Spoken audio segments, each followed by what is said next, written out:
Welcome back to the Enchanted Inkwell. I'm Michael. And I'm Blake. As you can see, Britt's not with us today. She went to Vegas and got lost on her way back. Somewhat, right? I think she's just definitely feeling the effects of it, and I think she also got sick, right? Which happens when you're at a very large scale event with thousands of people, and she interacted with thousands of people over the weekend. Yeah, for sure. From the mini snippets that I was able to get over all the the messages that were going back and forth, the Discord that was blown up on everybody's updates on how they were doing in Vegas, it seemed like everybody was super active and like super busy the whole time and just having the time of their lives. Yeah, absolutely. And it was a really good experience for that. I think everybody had a good time. So, we'll talk about that later. Yeah. So you're going to have to bear with us on this episode. It's just going to be us two. But we're going to start it off a little bit differently because we kind of soft launched the podcast internally. So we've gotten some feedback from our friends, and they've started to interact with us on our videos on YouTube and our socials. And so we would like to take this time to answer any questions or kind of do a mailbag moving forward if we have anybody asking questions or comments on our video, and we like to shout out to them. So the first one that we kind of have is from Robert. And Robert asked us a question on one of our previous videos. He asked, do you think that there is honestly room for each deck combination of two colors, or will there always be a pull toward a top three, Ruby, Amethyst, and the rest? I'm finding my way through Sapphire Steel, and I believe it to be mid-range, though that could also be my newbie playstyle. Haha, he says. So let me throw it over to you, Blake, real quick on the first part of his question, which is, do you think that there's room for every ink combination deck? Theoretically, yes. But in reality, no. He poses it more as always the big three, right? Which is more of a response to what we were talking about in that episode. The big three being Steel Song, Ruby Sapphire, and Ruby Amethyst. Right. And it's not always going to be just those as the big three. It will almost always be the big three. Mm-hmm. That aspect will rotate, right? So certain decks of that, Ruby Amethyst probably being arguably probably the most fair deck as far as how it plays, will almost always be one of those big three, I would say. Right. But a deck like Ruby Sapphire could definitely cede room to hyper aggro. Mm-hmm. So there's always going to be that rotation, that rock, scissors, paper within the meta where there are three viable decks, but it's not always going to be the same exact three as cards get printed. But I also think we need to explain the fact that there are certain reasons why these decks specifically have the share in the meta that they do, and it's because they do things that other inks don't do, right? So any ink that effectively gives you card advantage is pretty much the number one thing you want in a TCG player. Sure. Yeah. Right? It gives you options, it allows you to make better decisions. So just the card advantage aspect. And that's where you see the disparity between ink colors, right? There are certain inks that just don't have access to card advantage. And there's card advantage in different ways, right? Emerald gets its card advantage not necessarily by drawing cards, but by forcing your opponent to discard cards. So sure. Anytime your opponent discards a card, you have more options than they do. So you kind of come up in card advantage. Ruby doesn't necessarily have card advantage in the sense of card draw either, but it seems like every card that you're playing from Ruby tends to be a 2-for-1. It comes down, it will remove something, and now they have to expend something else to remove it, i.e. the 2-for-1. So it's a card advantage as engine from that perspective. Okay. Yeah, from like a board control perspective, it has that 2-for-1 or that advantage of being able to like Medusa, remove something and keep a body on board, or Maui, who's like slightly overstated or whatever, can aggressively challenge and then potentially challenge again, right? Or like Be Prepared, which one card removes multiple answers. Yes. Yeah. Every ink color has that aspect. Mm-hmm. But the way that it works out doesn't always favor certain inks, and it certainly won't favor ink pairings together. Right. So while we may see things, come through, we were talking about Blurple recently. Right. Not exactly the best deck through the first, 4 metas, but Mm-hmm. now that we're on this one, it's a decent deck, right? It's a contender. It didn't necessarily do amazingly well at any of the big events, but it's still a deck that can sneak up on you and get you. We saw the same aspect with, as our group likes to call it, catch up mustard, right? Mm-hmm. Ruby Amber, where the Mufasa deck, right? Yep. It has its engines for card advantage and 2-for-1s, etc. But it just tends to fall a little bit short a lot of times. But it can steal games, right? It can Right. steal matches and it can win. So certain decks are more tuned than others, and I think that ends up being what decides the meta. And the decks specifically themselves will constantly rotate. Sure. Yeah, and I mean, I think we see that a little bit in the shift from set 4 meta to set 5 meta, right? Like, Steel Song didn't have a big share of a lot of the DLCs during set 4, but Emerald Steel did. And then, kind of vice versa. We were talking about only 3 large archetypes, but when we'll discuss shortly as we come into Vegas, we straight up missed the winner, or like we didn't really consider certain combinations to come and have as big a showing or as successful a showing as they did, right? But I think that, back to your point, they're still leveraging they're leveraging the concept of card advantage in those ink pairings in unique ways, or not in unique ways, but in their own way. And I think I agree with you, is that they won't always be the same ink pairings that dominate the format. And I think that that's just going to be a nature of, it's like really hard to balance and design cards and sets, right? And so when you introduce one card that's slightly overstated or a little bit more powerful than the other ones, then that ink will gain a little bit more share of the game for that set, until answers are printed or another ink color gets a better card to then offset that engine and then tip the scales towards their card advantage method, right? Right. So I think, I mean, that's kind of like the long-winded way of saying that we do think that pairings are possible, that all the combinations are generally speaking viable, but not all pairings are created equal. Correct. Given the state of the game right now and the card pool right now. Right.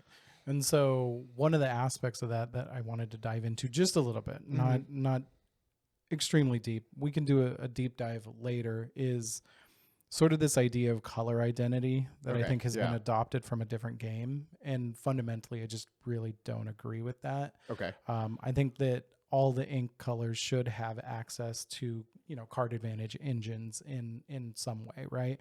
And one of the big ways that I think that, they probably could have improved upon would be the Ruby aspect of things. So they gave them that hard removal through, Lady Tremaine, Madame Medusa, right, that aspect, Brawl.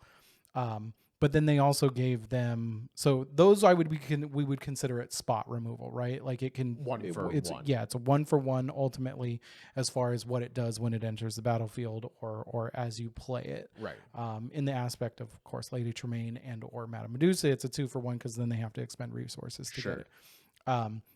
But you also brought up Be Prepared, which is really sort of like that mass removal spell.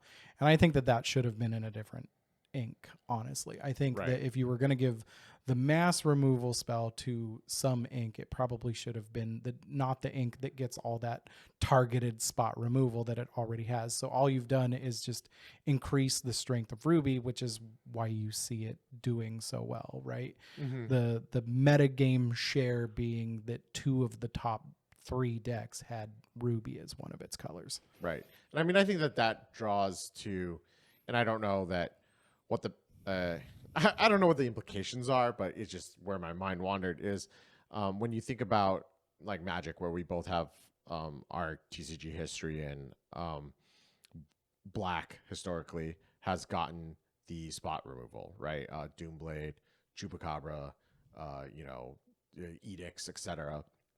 But then it didn't have, until Time Spiral, didn't have a way to like really remove everything. Yeah. Up, you know, but that belonged to White, which was like the creature heavy, you know, play a bunch of white weenie dorks, and then all of a sudden, Wrath of God was like the answer to like reset everything, right? And that seems pretty fitting with the analogy that you make, where Red or Ruby in Lorcana gets to do all these like single targeted removal banishments. And then Amber, which is known for being more aggressive and having a lot of, you know, like Lilo 1-for-2, Daisy Duck 1-for-2, that relies on a lot of their characters, gets the one thing that would banish everything, right? Yeah, and it would be far more synergistic in that color too, with the concept of Mufasa, so you could be prepared and still get something off of your Mufasa, which of course, you know, arguably the best Mufasa deck is going to run Ruby for that same effect, but it would have been nice if it was already in the color, and then it could possibly pair with a different ink in order to be able to have a little bit more variety. But I think it also pairs pretty well with like the blue bodyguard, right? Where it's like, okay, I got the bodyguard. Oh, things are going wrong. I'll just blow up the board, but I still get lore from this, right?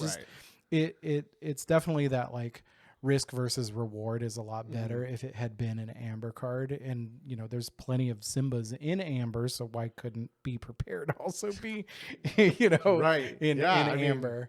Keep all the Lion King cards. Right. From, you know, just from a flavor perspective, Sure. I think it would have worked fine. But those are those things, you know, where I'm not gonna be too harsh on it, right? Like I have zero experience designing a game, especially a game on this scale. Right. So I can't judge anybody harshly on that. It's just I feel like there is this aspect of, from the old MTG style, where they, you know, they had come up with this color identity aspect, and I don't think a game needs to specifically have color identity in order to be able to flow and function.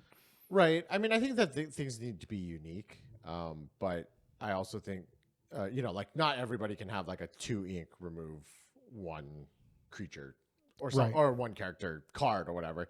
But I think something that we had talked about, not on pod before, was that something like Let the Storm Rage On seems a little bit off, because steel, when typically the steel mechanics that we see when you draw a card, you also have to discard a card as like a drawback, and that would be steel's identity or color mechanic, ink mechanic.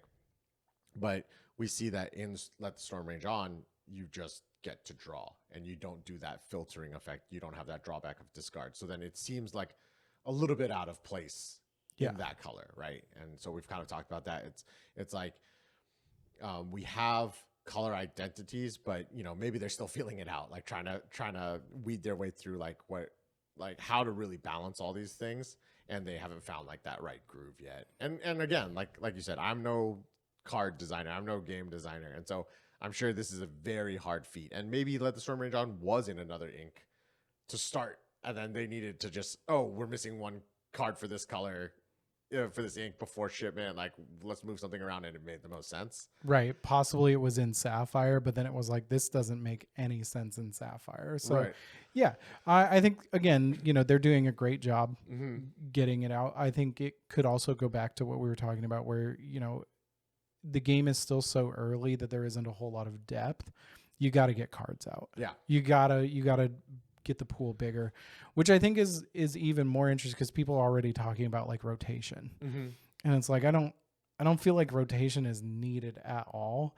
And if you did want to do something where you just wanted to shake things up, you could just have like a temporarily suspended from like core list if you wanted to, where it's like, hey, you know, and make it something where it's very structured, of like, okay, for the next, you know, 6 months, for this specific constructed, event, these 7 cards are not allowed, right? Oh, interesting. So you still can leave cards, not having to ban them, right? You don't have to like erase them from the game or like errata them in a weird way. But you could still make the game fresh just by making game changes and saying, okay, so, or just create a different format at that point in time. But I think the idea of rotation when the card pool is still so thin, I think that's kind of jumping the gun a little bit. Yeah, and I mean, I think again, people draw from the Magic the Gathering experience of like, okay, they have, they have 200 cards in a set, and then they had at times blocks or like 3 sets at a time in standard or or whatnot. But I think that one thing that we sometimes overlook is that in Magic you can play as many colors or as many combinations as you want, right? Because their mana ink land system is different, and so that allows you to kind of mix and match without and that comes with its own drawbacks and limitations to deck building. Whereas if we just open that gate in Lorcana, then everybody would just play the exact same 60 most busted cards, right? Yeah. and because of the way the inking system works. And so when you do, because inherently there's already that limitation, then in limiting the amount of other cards in the card pool, like set wise, then it becomes a much thinner game, and then the decks just become really weird with that, and there's not really room to grow or really explore when you're already limited in card pool, right? Yeah, and to kind of respond to that specifically, I actually really enjoyed the block formats specifically, but I think we also have to recognize that when they were getting to those points of block format, the amount of like R&D that was going into designing sets in a block was far beyond, I think, what we're doing currently with Lorcana. Sure. But the game was already so far further, right? So at this point in time, we haven't caught up to that aspect with this game. Yeah, there's plenty of time, and maybe it is like a 5 set block or whatever it ends up being. Again, I don't know how that looks, but we've talked about specifically, I think 4 sets in a year, 4 very specific distinct sets in a year is a little too much for a lot of people. That seems to be one of the number one complaints I get when it comes to it, right? And we talk about it with Magic, the wallet fatigue aspect of things. I like the idea of a set being around for a little bit longer and then people being able to acquire those cards for a little bit longer. I don't think it would necessarily hurt the game. But again, I don't know how feasible that is when you're already on, from a financial perspective, you're already like talking to your investors, your company, et cetera. Look, we're going to release 4 sets. This is how well the sets sell, et cetera. It's not going to be until something drastic happens, either most likely something just really flops for whatever reason, right? A recession, or it's just a bad set that nobody wants to buy into. Whatever it ends up being, they probably won't revisit it until that point in time. But Britt also made a really good point of, and I just talked about it, like deepening the card pool. Like it makes more sense to push 4 sets out for the next 2 years just to deepen the card pool in order to give more variety to the players. And so I understand and really respect that. Sure. So yeah, Robert, I hope that answers your question in a digestible way. It answers the first question, but there's the secondary question of the blue steel being mid-range. Right. And I'll take this one if you don't mind, as our resident blue steel expert here. No. I taught you everything you know about the deck. And I think that blue steel kind of fits in this niche very well because it spends a lot of the early game. It's not an aggressive deck. You do run Smee, but you're kind of just trying to chip away or using Smee to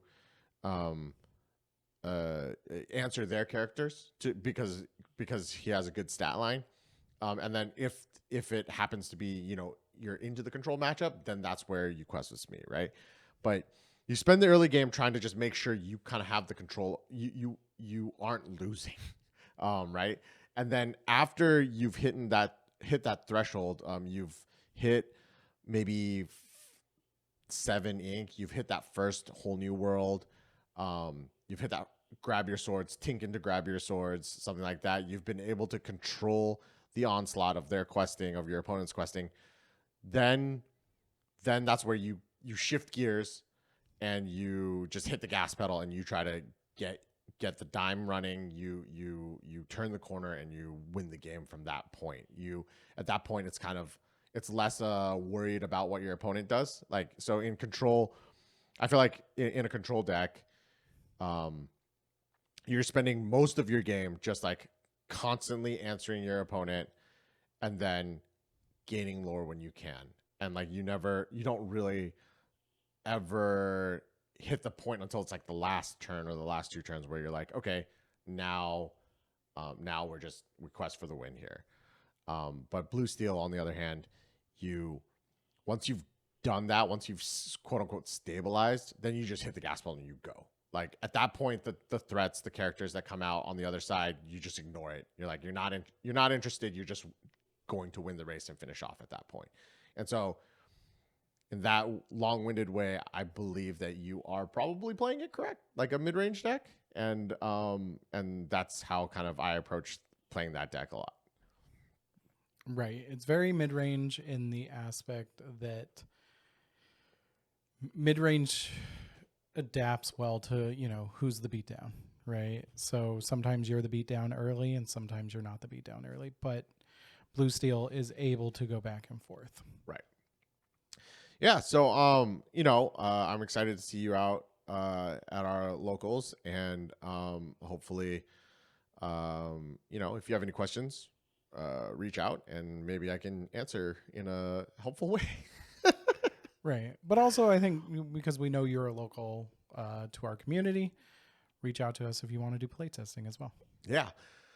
I think, circling back to the first question that he had on are all ink types viable, we did see in these past DLCs that there is a hint of that.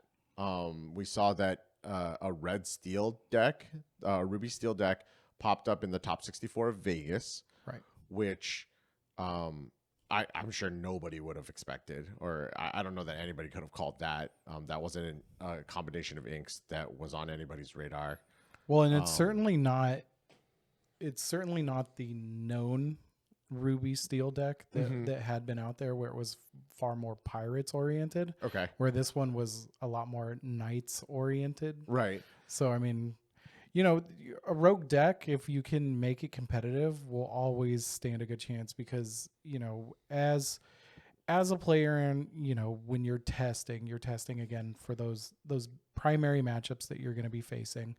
And then more of the known entities. But anytime you can bring a different game plan in, not just like a rogue ink pairing, but a different game plan in, a lot of people don't know how to respond to that. And because the game is still so new, there's a lot of like different strategies that can be sort of played that a lot of players who just stick to the testing or just play the meta, they're not necessarily going to be able to adapt to that. So I think that that's one of the reasons why it did so well. And it's also really cool, right? Yeah. Like it's always awesome when a new deck comes in. That I think was the best part about the winter in Atlanta, right? It's like everybody kind of knew what the big things were. And then all of a sudden, it's like out of left field, here's this like aggro deck of Amber Amethyst. And it wasn't even the like anywhere near the current iteration of like hyper aggro that we see now, right? It was just this grindy sort of like 2-for-1 card advantage, and he played it in a very specific way that he was able to be able to get that advantage, but also still kind of keep his foot on the pedal for like getting as much lore as possible. Yeah, I mean, I think that like even at our local last night, one of our friends piloted a ruby steel locations deck and took down 4 rounds, right? Like went undefeated. And, I looked over at her board one time, one game, and then she just had like 4 locations out and John Silver. And then the opponent was like, I need to read all of these cards real quick. Right. And that's the thing, right? You can, if you are really practiced at your deck and you have tuned and worked into the known. It's really hard sometimes because those players just don't expect, because they haven't tuned to your deck. They don't know the cards that you're bringing. They don't know, do I need to get rid of this one? Do I not need to get rid of this one? Right? Merlin's Cottage, right? It doesn't gain any lore. Right. It sits there, and it has 7 toughness. So Right. so you have, it's not just one challenge can get rid of it. You got to spend a few turns doing it. Like, is it worth it? Does it matter if my opponent knows the one card that I'm drawing every turn? Like, I get to know their card. Like, how important is this to their game plan? Like, Yeah. So yeah, and I mean, so kind of shifting to, we saw, that there are rogue decks that were showing up in the metagame, and my metagame predictions were a little bit off. I think that I had grossly overestimated at 35% of a Steel Song showing, and that only came in around 20%. Right. So I had said conservatively that Steel Song would be 20, but that it could be up to 30%. Right. So And it it hit did- your low end of the spectrum. It hit. Yeah. And then I was thinking that Ruby Amethyst was going to be around 20 to 25, and that also came in lower. Right. I said 15 to 25, and it was 18%. Right. So right in that sweet spot, middle range. And then I thought that Ruby Sapphire was going to be in the low 20s. Right. I think the first time we had discussed Ruby Sapphire, I wanted to say I put it at like 15 to 25. And then after we had seen the results of, the 10K, and then there were some results after that kind of swang more towards Ruby Sapphire. Right. I had readjusted and said 20 to 30%, whereas it ended up coming at 22%. Yeah. So, I mean, I think you were pretty spot on, but it took me a little bit by surprise how rapidly kind of people came off of Steel Song and then pushed into Ruby Sapphire. And then, Ruby Amethyst didn't really gain as much traction as I thought. Because I thought that Ruby Amethyst kind of was like, okay, we know the Steel Song list. We kind of know what we're teching for. And I feel like that's where the Ruby Amethyst lists shine. They once they know their threats, they're able to then, push through their victories. And I'm a little bit surprised at how low the showing was for that. I mean, it was still really within range, right? They were all hovering around that 20%. So Ruby Amethyst certainly isn't gone by any means. But I think from the Steel Song perspective, it kind of throws it back to what Britt was talking about, where she felt a lot of Steel Song players and Bucky deck players are a very similar type of player. Yeah. And if you go and you kind of look at the history of that, it was really around the time when Bucky decks became really popular that Steel Song kind of just died out. So it's very possible that she's absolutely correct, and that the same people just kind of go back and forth between those two decks.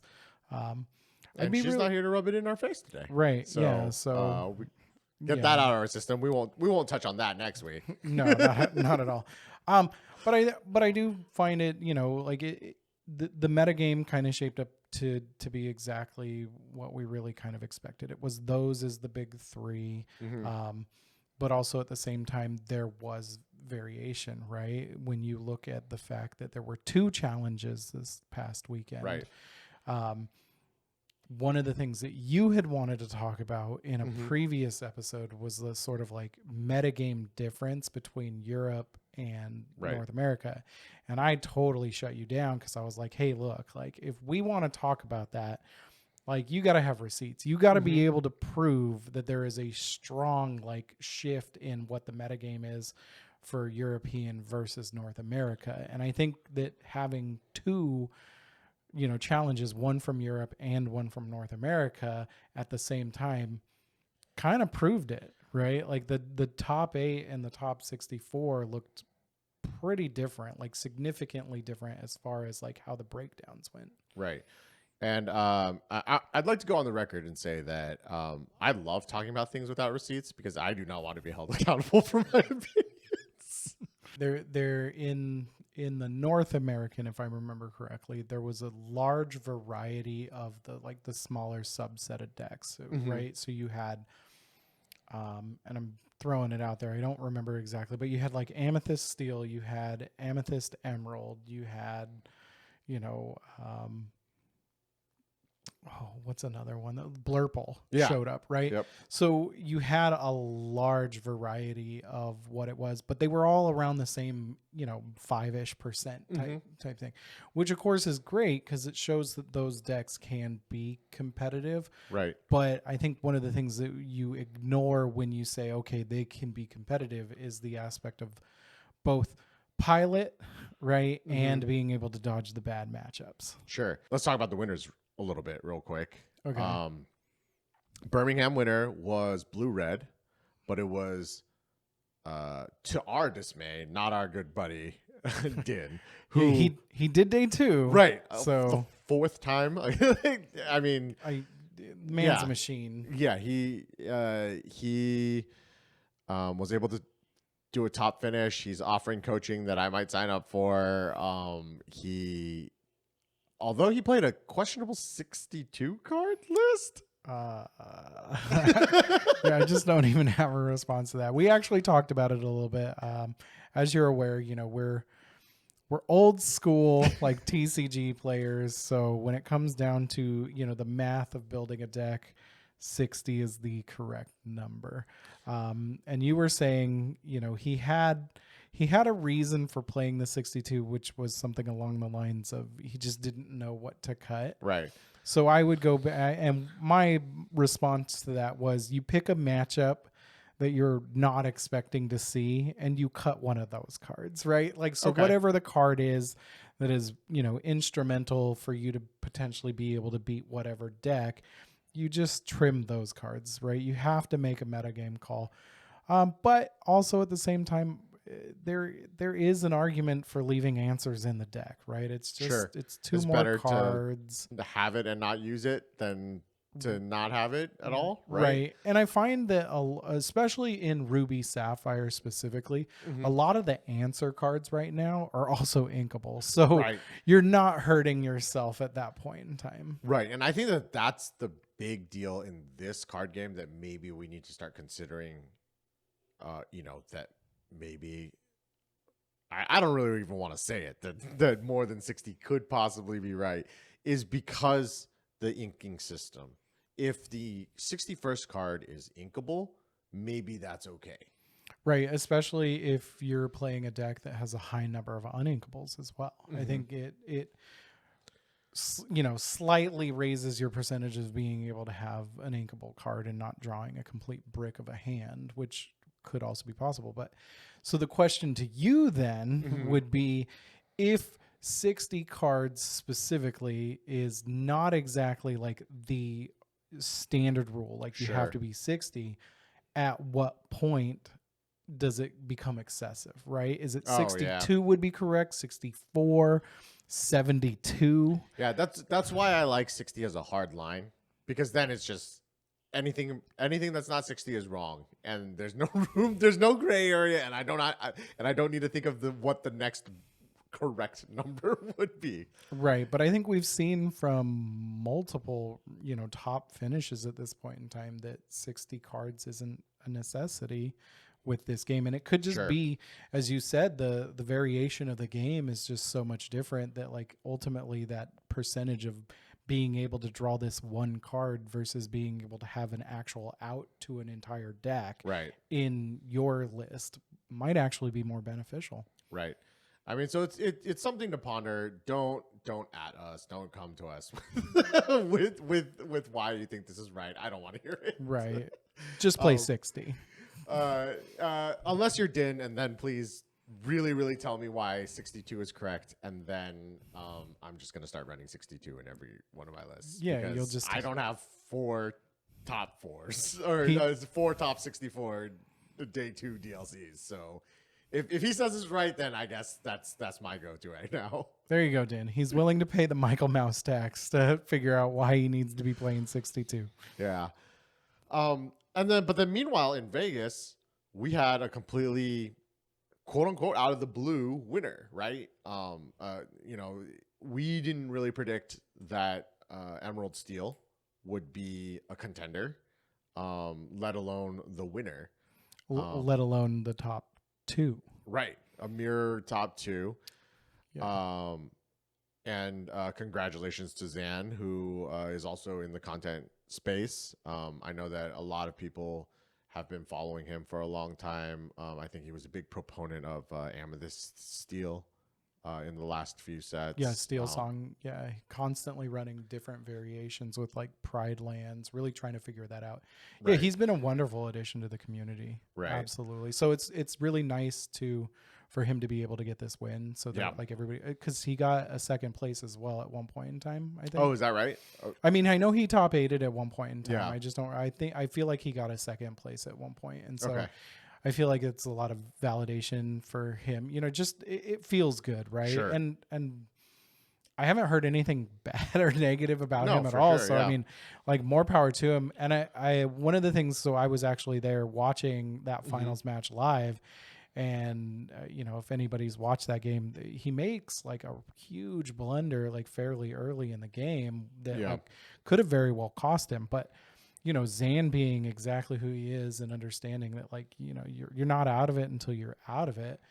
He does exactly what you would expect somebody to do. He just stays in the game. He refocuses and it turns around. Like that game 1 for Las Vegas, that thing is going to be remembered for a very long time. It is an absolute masterclass in just staying focused and staying in the game. Because even if you make mistakes, because we talked about that, right? Yeah. Like at the highest levels, really, you're just trying to eliminate your mistakes. And here it is, somebody who is clearly like very good at this game and is well respected by both of us, just absolutely living the element and then showing us, the entire community, hey, look, you can still make mistakes and you can come back from it. Right. You can still win.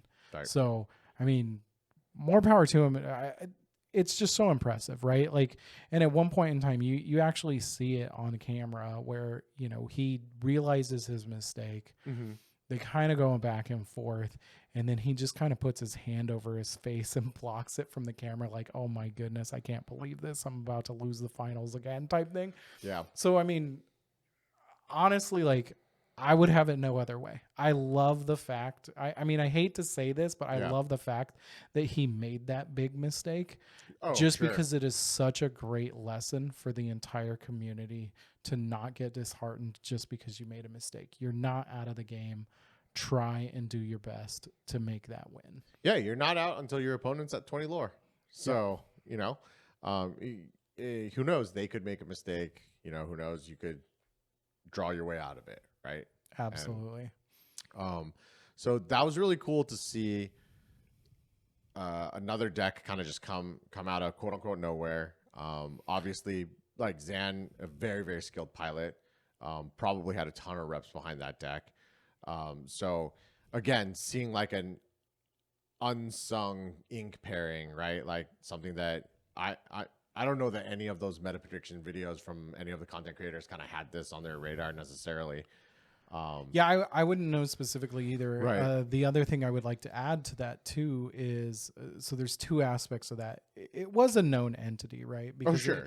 It's effectively the next iteration of the Bucky deck without Bucky. Right. But the second aspect to that ends up being that it actually is closer to the set 3 Emerald Steel discard deck that then just also added Diablo and Pete with other elements. So it was a known entity, right? It's not like it was a huge secret. So I think that ultimately it was a great metagame call. I don't know how their entire tournament went, whether they, dodged bad matchups or not, or if maybe it just had a great matchup. So it's not that it was unknown, but it certainly, I think, was kind of unexpected. That's the word I was looking for. Kind of unexpected. It wasn't like, it wasn't a novel idea, something we hadn't seen before. Just, like you said, a great choice into the meta, a great choice into his matchups. His deck list wasn't even running Grab Your Sword, right? Right. And so, like, that's kind of like the big, like, you could really tell that he tuned for the meta that he expected. Yes.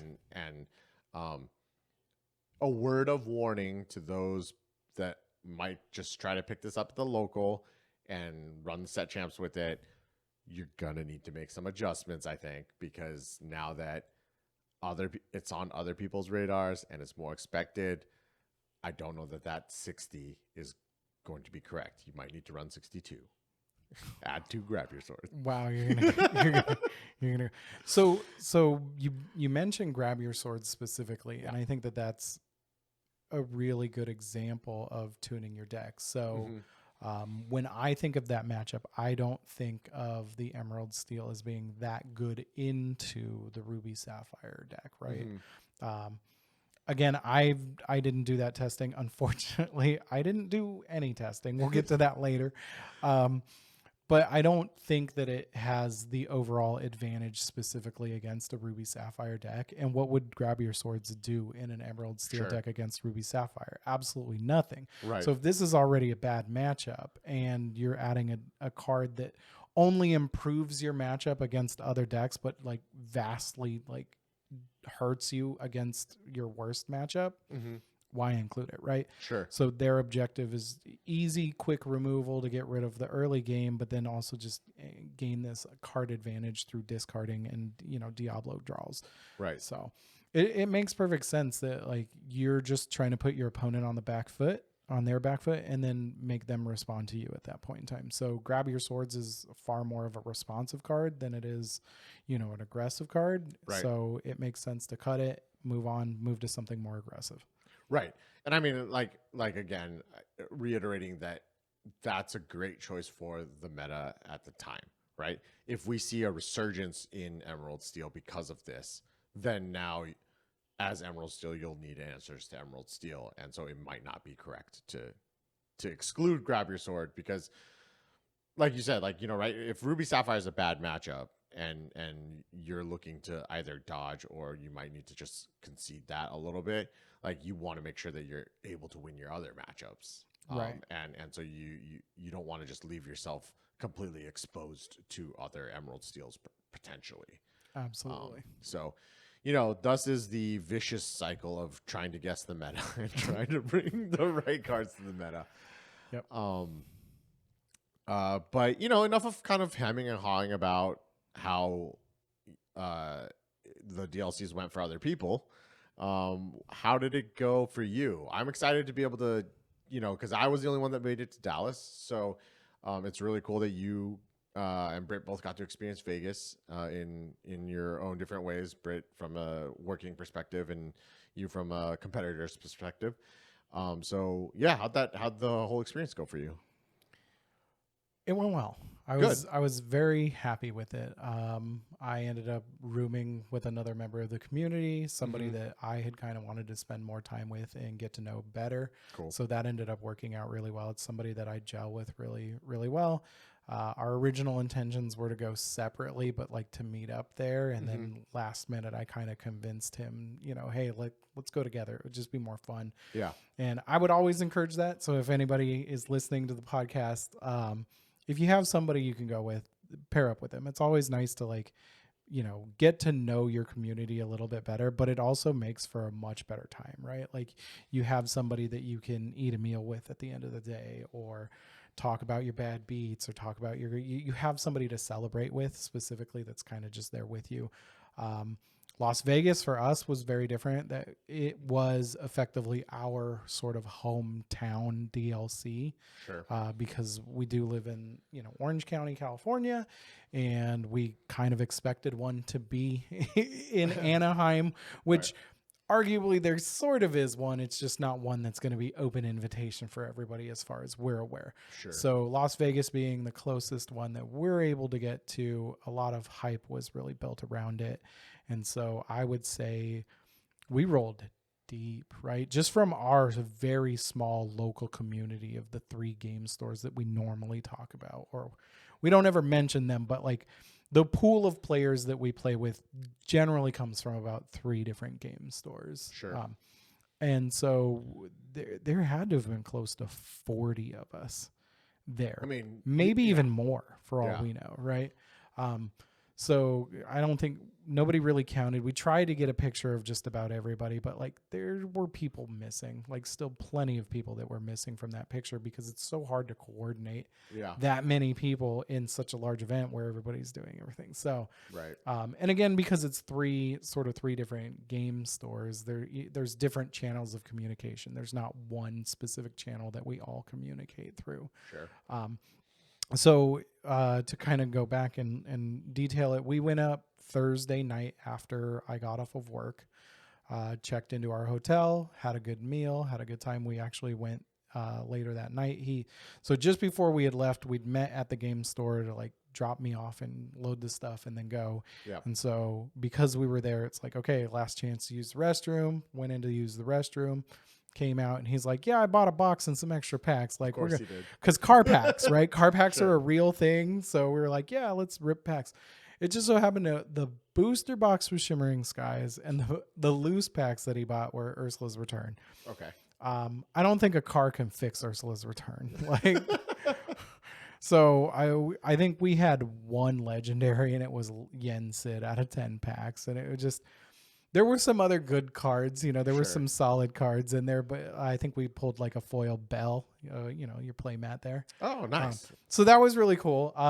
But the overall experience on those packs was pretty mid. But the drive itself actually ended up being really good. We had dinner and then so that night, kind of just planning out what we were going to do, discussing what events were going to be Friday, what time we wanted to get up, have breakfast and go to the event center. We decided to play some Pack Rush. And, I've discussed with you and basically anybody in the community that I do not like limited for this game at all. Like draft, oh yay, pick the best card, make sure you have a curve, right? Sure. Sealed, who got the best card advantage engine, right? Like that aspect of things. It's because the game plays the way it does, it really favors just opening better cards at that point in time or picking the better cards. In limited, a lot of it, as we've discussed, really comes down to making sure you have a solid curve. Right. You want to make sure to hit a 1, a 2, a 3, 4, right? So I don't really like it. What I will say very specifically, and maybe this was happenstance or not, I don't think it was. I love Pack Rush. We were on our way back and I was telling him, I was like, yeah, when the next set comes out, I'm going to buy some boxes. I'm not even going to just rip. Like I am only playing Pack Rush to open packs at this point in time. I think I could play it endlessly. It's a great format, especially if you have somebody that you're really having fun with, right? Sure. Which the person that I went with, we had a blast playing. Yeah, like it's hard not to have a good time with him. He's such a fun dude to hang out with. Yeah, and I'm hoping some point in time we can get him on the podcast just so Yeah. that everybody can understand. Like, guy is 100% like good time. Yep. All the time. Yep. You know what I mean? And so that's why I was really excited. I was like, hey man, like, do you have any, like, are you bunking with everybody? He's like, no. I was like, we're going together. Like you and I, yeah, we're going to make this happen. We're going to have a great time. And we did, we had a blast. So Friday morning comes, we make our way we go get breakfast. We make our way to the event center. Yes, I want to point out, I had breakfast. All right. So I was like, yeah, I might as well, like it's paid for in the room. So we went and had breakfast. It wasn't like a large breakfast, but I had breakfast. So I was like, okay, good. I got a good start. But going into Friday, the only event I had signed up for was like the 1 p.m. constructed, not competitive constructed, just constructed. So the best of 3, 4-round constructed. 3 rounds. 3 rounds. Oh, 3 rounds. Okay. Yeah. And he signed up for the 11:30 competitive. We also had multiple friends that were in like the 11 competitive constructed as well. Okay. And I went into that. I ended up doing 2-1. It was really more of a draw in the second round where my opponent just ended up having more lore, which I thought was a little bit of an awkward way to do it. There was some discussion with the judge, etc. Not too much. My opponent was an absolute baller. Like he was awesome. So like kudos to him. Glad that he ended up getting the win. I wasn't able to reconnect with him afterwards and see if he was able to like to get the last win in order to 3-0 to get those bonus tickets. But like, Gotcha. I kind of hope he did, because like it was kind of a bad feel situation for both of us the way Yeah. that it ended. But that's all I ended up doing. I didn't sign up for anything else. I didn't do Pack Rush. But a lot of that was because I know specifically, especially now being older, that I can get worn down, right? All it takes is one set champs making top 8, and then, you know, going through the top 8, you get done with the top 8 and you've got that like gaming hangover where you're just like, you don't want to talk, you know, you're really tired at that point. So Yeah. I didn't want to do a competitive event that was 8 rounds the day before I'm trying to do my best at a 9-round event, Right. that I haven't play tested for. Sure. At all, right? Yeah. Like I kept thinking, oh, I'm going to have time. Oh, I'm going to have time. The only time I ended up having available was literally the weekend before. And I was so tired that I really just needed to rest, right? Like Right. work and everything else, I just couldn't do it. So I made the choice to just relax that weekend. I think I went out on Sunday and I did get some games in at the Sure. league, right? But I didn't play the deck that I eventually ended up choosing to play at Vegas. I played other decks, and it was really just more casual gameplay, with competitive decks, I'll say. Yeah. But what I did like about that Saturday, and I think this kind of eased me going through the week, because you kept telling me, you know, it's like, when are you going to test? When am I, you know, because Sure. I had tapped you and said, hey, look, like I want to be able to test. I want you to, you know, help me test. And you were like, just, you know, name the time and the place. And we Right. had tried to meet up Monday, and I was, again, just too exhausted. I couldn't leave. I just couldn't figure it out. Tuesday, we met up at League again, where I ended up playing like a newer player that just wanted to play. But what I found with that Sunday and that Tuesday is that I was playing very clean. Yeah. So the only disadvantage I had going into the Saturday main event was less my deck or my play and more matchup specific testing. Specifically, I did not test for the mirror. So I did play Ruby Sapphire because, again, I expected there to be a lot of Steel Song. I adjusted my list specifically to be able to like guarantee a win, almost, you know, as best you can against a deck that can usually win a lot when they go first. Right. And I did extremely well against those types of decks. I did very well against the Amber Emerald decks as well, which are very similar. So I did that. The matchup where I really would have liked to improve was, again, the mirror. Okay. It's the one that I did 0 testing for, especially after having adjusted my build to be more favorable in other matchups. And then, of course, my entire like going into that event was like, I just got to dodge my bad matchup, which is any sort of like hyper aggro, really aggressive deck. Right. Which I'm happy to say from memory, I know I played 3 of them specifically, all different. I played the Emerald Amethyst deck. Okay. And I ended up winning one of those games. I played an Amethyst Steel deck, and I won one of those games too, right? So from that perspective, all of those aggro matchups, I ended up splitting the games. So that's the best case scenario, right? Like, obviously you would hope for a 2-0, and I did almost get one 2-0, but Right. you know, he just had exactly the nuts that he needed on the game that he was on the play. So I didn't beat myself up in those matchups. More so, it was really the mirror, and the mirror was awkward because I think I played it twice, and I ended up 2-0ing one and 0-2ing another. Okay. And then it wasn't until round 9 where I was on the bubble to be able to potentially get a let it go that he ended up winning the first game, and I just went ahead and scooped the second game to my opponent because at that point in time, I don't have a chance to get a prize.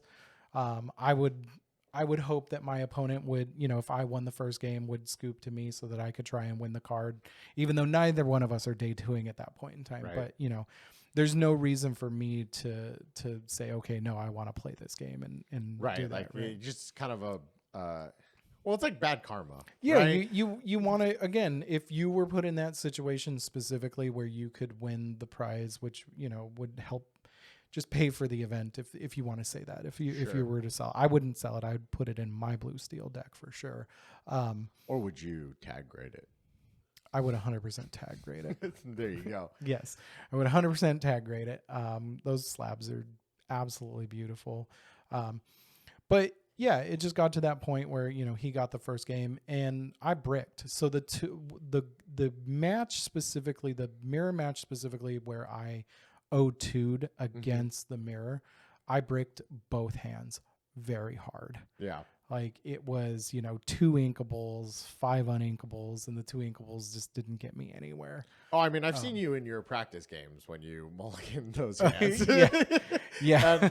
I've seen those hands from you, and they don't look good. Right. So I mean, it was a little frustrating that it came, in the mirror match, and I wasn't able to even get one game off of it. And then of course the last one, I don't feel bad.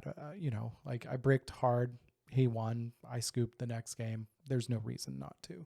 So, but from the event perspective, I ended up with 37. If I had, again, got the 2-0, I would have ended up with 44, which should have been tied for 128, would have gotten that promo, which would have been amazing.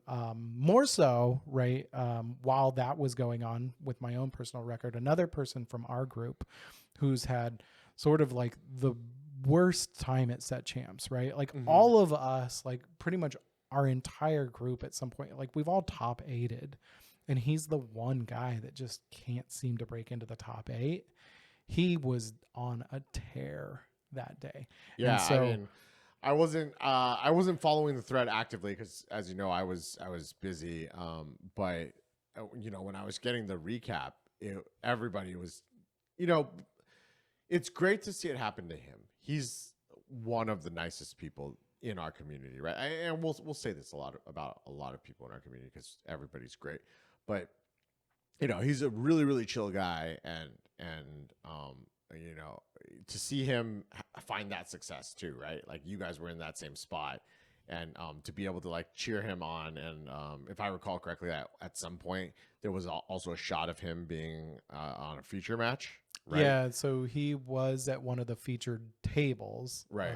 So I don't know specifically how that works, but my understanding is that if for some reason one of the featured tables like takes 5 minutes to finish their match, they can pull one of those in order to put him up as well. So he was, which of course is absolutely exciting, right? You're sitting down, getting ready to play your game, and then all of a sudden you hear your friend's name announced at one of our local game stores. So this also happened in, I'm going to say round 1. Okay. One of our sort of local game store cousins, we're going to say, right? We go down there every set champs and play with them. He also actually was one of the featured matches, and he actually got on camera and won. So, I mean, as a community, we had an absolute blast, and it's really nice to be able to see our community sort of shine on that stage as well. Not only did, we do relatively well. Obviously, we didn't break into day 2, but a lot of us reached our 30 points in order to get our max tickets for the main event.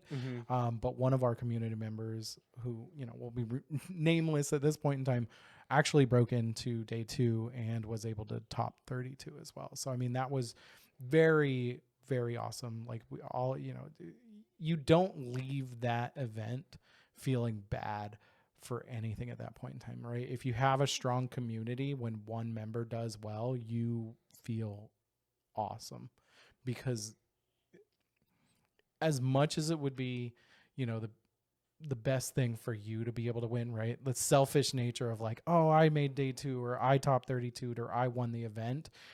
You can also feel that same joy when one of your friends and one of your community members do that. So, I mean, kudos to that guy. It's so awesome that somebody, because I think it also like helps you as a community to know that like, okay, we're moving in the right direction, right? Like, because we as a community are really what allows players to reach that level. So Sure, right? Like, you know, a rising tide raises all boats, and yeah, you steel know, sharpens steel. right? Slime, Exactly.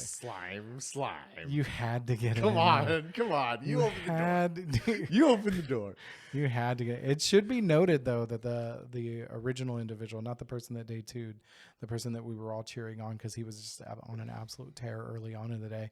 He is the slime. Like He's right? the OG slime, right? He's the OG slime of the group. Yeah, Right. he's kind of the one that was like, "Yep, these enchanteds are going in the deck. Right. Don't care what you say." And every card that he was playing that could be enchanted in his DLC deck was enchanted. Yeah, so. you'd love to see it. Absolutely.